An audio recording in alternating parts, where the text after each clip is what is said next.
Hi everyone, hello. This is my first Edinburgh Festival. I'm really pleased to be here. Can everyone hear me over my shirt? It's a little bit loud. What I wanted to do today was not give you a kind of corporate slideshow, although I am going to give you a corporate slideshow, but I've also tried to make it a little bit hand-drawn, a little bit amateur, a little bit kind of basic, and really I want this to kind of be a cipher, a kind of a metaphor, whatever the right term is, for kind of minis, because they are a bit rough around the edges, they are a bit small. But I hope within the presentation there's value and meaning and it's entertaining, and that's what we're aiming for with minis as well, something that was a little bit more hands-on, a little bit kind of creative focus, and something that was achievable by small teams and idiots. So the kind of subtitle which Chris kindly gave me for this is how to enter the PlayStation console business without being a millionaire. And the console business it's like a big executive polo club that you have to be quite rich to kind of enter, and it can be quite intimidating if you're not a member or have never made a game before. So I'm going to talk about minis as a way of actually kind of breaking down those barriers and actually making PlayStation more approachable for developers. I'm going to talk about what minis are, the concept of minis, which hopefully if you can kind of get a peek under the hood, you'll see what we're aiming to achieve with minis. You'll be able to make your own judgment as to whether or not we've been successful. Just really, hopefully, that explaining the concept will help developers, people that want to make minis, get a sense of what they need to achieve, and kind of what, as a platform, we hope and aspire for them to have. We'll talk about year one, how minis have done in their first year. And we're going to talk about publisher and developer experiences. That top bit is dead corporate and terribly boring. This bit is a bit more interesting, and so I've helpfully drawn an arrow to the bit that you should be kind of looking at. I'm going to introduce myself a little bit. This is typically what goes on in my head. If you can name any of the guys in the photos, I'll be delighted. No? Anyone? Sorry? Julian Rignall there, that's definitely Julian Rignall. The guy at the top is Rob Hubbard, and the guy beneath the Commodore tape player is a guy called Andrew Baybrook. And those are the kind of people I had in my head when I think about minis. They're the kind of guys that went out and made game music and made video games. They were my boyhood heroes, which probably explains why I didn't get laid till I was about 25. What a wedding day that was as well. But what I wanted to do is I wanted to kind of show that the kind of element of these is that they're fun and they're playful. They were concept driven. They were done by small teams, and you could buy them and make them for pocket money. And that was really important. And it's one of the best projects I've ever done at PlayStation, because it is accessible and it's democratizing, and it kind of gives people a chance to actually get onto PlayStation, which is a really exciting place to be. So I can kind of draw the concept from the Genesis moment, and this has been touched on by several other speakers. There's an elite class of game that are right at the top there, and they are amazing and fabulous. I love them. And PlayStation Network also accommodates this kind of mid-tier, this emergent mid-tier of digitally distributed games. And they're bloody great games. Superstar SHC, Pixel Jump Monsters. Probably played more than I have Grand Theft Auto. What the platform doesn't have is something that kind of moved down towards this end, where something that was just under PSN game in terms of team size, maybe simpler in concepts, kind of more experimental and playful. And that was what I was beginning to see on the platform, that we'd got the really good stuff, we were doing some interesting esoteric stuff in the middle, but even at those levels, you still have to spend quite a bit of money, and you have to be extremely competent developers to achieve that level of craft. So we call this the non-Genesis moment. Genesis make shit albums, and they take billions of pounds to make, and they're conceptual and they're dreadful.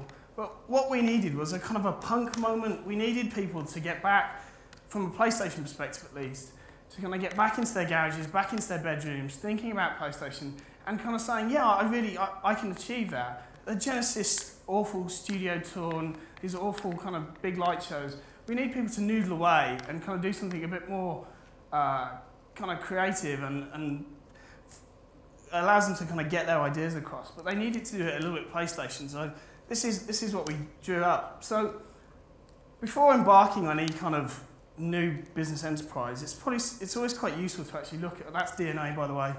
I can see some positive looks. Looking at PlayStation's DNA, we're not actually doing anything that interesting. And what we're doing is actually resurrecting or paying tribute to the principles on which I think PlayStation is based. We had NetUose, which you may or may not be familiar with, which is a PlayStation 1 development tool and environment for users to use. It allowed people to create games. I'll touch on this a number of times, but what was great about it is that for a first-time console provider, one of the things we had to do to accelerate the market was skill people up and make people familiar with developing on PlayStation. And NetUose was a really great way of doing that. What we've also had over time is strong relationships with universities. We've built strong third-party support. We've always been open and creative. And we've kind of been about games as well. And I think, just to kind of touch on here, there's two elements I'm talking about. So the development kit for PlayStation 1 was about $750. And what we did with the games that came in from the community, we stuck on the cover disc for PlayStation, for the official PlayStation magazine. So people actually were able to do that, make their games and get them out to the public. And kind of PlayStation 2 we had the Linux program, it didn't quite achieve the same things because it was just slightly high end and for some reason it didn't materialise for that generation. And I thought we missed out on something there. So the aim for Minis was to create a category of dual format small games to engage new generation of publishers and create opportunity for them and to deliver small games. And I think what's really important is I want to emphasise that Minis is dual format because when we thought about it, the PSP was great in terms of it is the development environment for Minis, and it's great because it's an available kit, it's well understood, it's been in the market for 7+ years and has a great install base. But we also thought that there's an opportunity also to deliver that to the PlayStation 3 audience as well, which is our currently our most high-tech audience, and it's where our platform's going. So just to kind of put this in context as well, so when we say we want people to get their games on consoles, we actually want a lot of people, we want you to be able to get your games to a lot of people. And so, there's 15 million PlayStations in Europe, PS3s, 20 million PSPs, 20 million registered PSN users. So this is a significant audience. And so when we talk about the platform, yes, PSP is the development environment. But what we're really talking about is that audience there. That's the audience we're aiming for. So progress since launch, we've done over 1 million unit sales. It's actually much more north of that, but I can't, we'll probably be able to release more up-to-date statistics a bit later on in the year. We've done over 100 games, from 0 games to 100 games, which is, follows the basic principle, more games good, less games bad. We've achieved good Metacritic scores, and delightfully so, I think last year, out of the top 20 PSP games, I think 6 or 7 were minis, so a really, really good critical impact. And I think really importantly, we've achieved publisher profitability. I don't know specifically, so I've spoken to our developers, but we think about 60 or 70% of projects are profitable on minis, which as a hit ratio I think is almost unheard of in the games industry. And I think I'll come to another stat later on, but 50% of our publishers are going on to make another mini, which speaks volumes to it. So 50% of the guys that have started out, and those are the ones that have actively committed. We know that there are other projects in the pipe. So how do you get started? It's, there's an audience here, I guess, of developers and students and other media partners, kind of TV companies. I'd actually love to get them started. So what do you need? So your kit is pretty basic. It's Windows PC, PSP dev kit, and a static IP address. Nothing too taxing there. For your skills, you need to be C++. That's taught as the kind of gaming 101 language in lots of universities. You need a bit of art, you need a bit of music. A game idea helps. You wouldn't always tell that. and Fire Engine. Be familiar with some middleware, but that's available in terms of support. If anyone's furiously making notes, you can ping me an email and I can make sure that we can get these details to you. And then you also need to form a company, because that sounds a bit extraneous, but that's about 40 quid at Companies House. And that's basically so we can ensure that we're paying you. So that allows us to pay you as a taxed entity. You need to register with third-party relations, sign a minis agreement, which sounds scary, but it isn't. And you need to get your game rated. Now, I don't know if there are any console developers here, but can you see anything that's different for minis in terms of process? That's right. There is no concept approval for minis. Yay! Who did that? Yay! And the reason is that PlayStation needs to get out of the way. And it was important to us.